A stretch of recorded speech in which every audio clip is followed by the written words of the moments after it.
তো লোক চেনেন? আপনি কি লোক চেনেন? আমি কি সিনার মারে সুদি? হ্যাঁ, শালার পোতায় তুই একলি কে? আপনার ছোট আমি কিছুদিন আগে একটা দোকান থেকে নগদে 5,000 টাকা আমি ঢুকেছিলাম। তারপর হচ্ছে 5 দিন পর হচ্ছে আমাকে একটা নাম্বার থেকে ফোন আসে। স্ক্রিনে যে নাম্বারটা আপনারা দেখতেছেন এই নাম্বার থেকে হচ্ছে আমাকে ফোন দেয় সে যা যা বলে এটা আপনারা শুনতেছেন।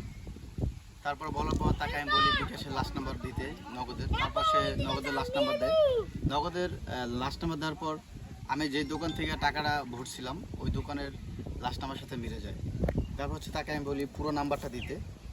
পরে সে কী করে, সে পুরো নাম্বারটাই দেয়। তার সম্পূর্ণ কল রেকর্ড আপনারা শুনতে পাবেন। তারপর হচ্ছে তাকে বলি যে আপনি কোথা থেকে বলছেন, সে তার পরিচয় দেয়। তারপর হচ্ছে আমি তাকে বলছি, বলার পর হচ্ছে সে বলতেছে দোকানে আসতে। তারপর আমি তার দোকানে যাই। দোকানে যাওয়ার পর তাদের কাছে বলি, তাদের কাছে ফোনটা দিছিলাম। তারা হচ্ছে বলে ভাইয়া এই নাম্বার আমাদের না, এবং দোকানে গিয়ে আমি ফোন দিছি, তাদের ওখানে কোনো কল বাজে নেই। ফোনটা রিসিভ করছিল, ধরার পর সে বলতেছে তার বাড়ি আরও দূরে। ভয়েসে শুনলেন তার বাড়িটা কোথায়। এবার হচ্ছে দোকানদারকে বলার পর সে বলতেছে ভাইয়া আমাদের সার্ভার হ্যাক করে নিয়ে যায়। জানি না এটা কতটুকু সত্য। নগদে কিন্তু ইদানিং এই সমস্যাটা চলতেছে। নগদ থেকে অনেকেই ফোন দিতেছে। বিকাশের সিকিউরিটি এখন অনেক হার্ড হয়েছে, কিন্তু নগদের সিকিউরিটি মনে হয় এখন একটু কম আছে। এই জন্য হচ্ছে নগদ থেকে সবাইকে ফোন দিচ্ছে বা নগদ থেকে টাকা এভাবে হাতিয়ে নিয়ে যাচ্ছে কিছু প্রতারক চক্র। সকলের কাছে দৃষ্টি আকর্ষণ যে অনেকেই এভাবে ফোন দিবে। বিকাশে এখন ফোন দেয় না, কারণ বিকাশের সিকিউরিটি অনেক হাই। নগদ থেকেই বেশিরভাগ ফোন দেয়। দোকানদাররা বলতেছে তাদের সার্ভার নাকি হ্যাক হয়ে যায়। তাই সকলের উদ্দেশ্যে একটা কথা বলতে চাই যে সবাই সাবধান হন, এবং আপনার যারা আত্মীয় স্বজন আছে তাদেরকেও সতর্ক বানান।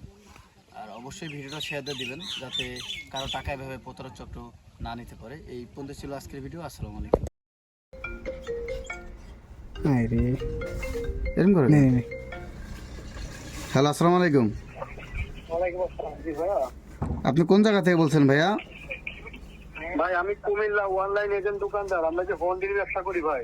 হ্যাঁ, আমাদের এখান থেকে আপনাদের যে টাকা আসে বাংলাদেশ ব্যাংকে, তাহলে কি হোল্ডির মাধ্যমে দেওয়া হয়, নগদে বা বিকাশে পাঠানো হয়, আপনারা দিয়ে একটু নগদে। হ্যাঁ। আপনি একটু ব্যালেন্সটা দেখছেন? আপনার নগদের পাসওয়ার্ডটা বলেন, যিনি আমাদের টাকা পাঠাইছেন।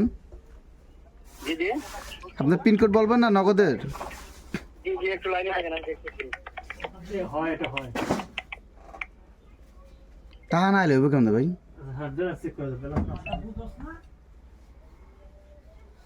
না, আসে না।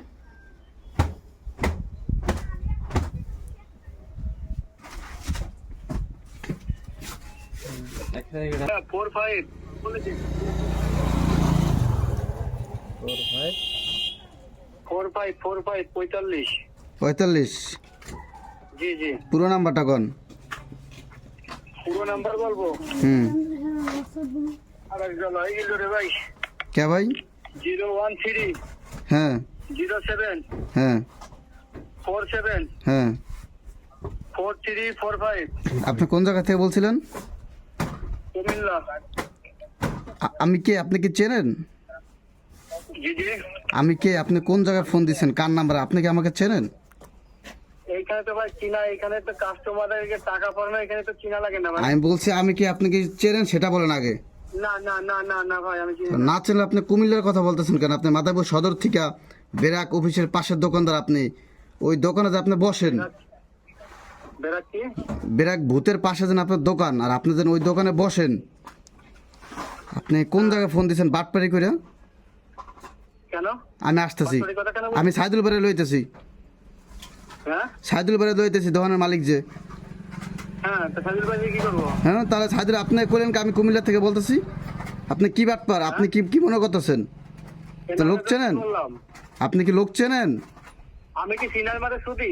হ্যাঁ, শালার পোতায় তুই একলি কে? ভাই আপনার ছোট গলা দিবানে মাথার চোট কোনে গা? আমি আইতেছি তোর দোকানে কতটুকু পর। বললাম যে একদম মারি ফেলা দিবানে, একদম জানে বলানি করতে বাচ্চা। আমি তো দোকান আইতেছি জানোয়ার। আল্লাহর বাঁচাতে বাচ্চা। শুয়ারের বাচ্চা চোর। ভাই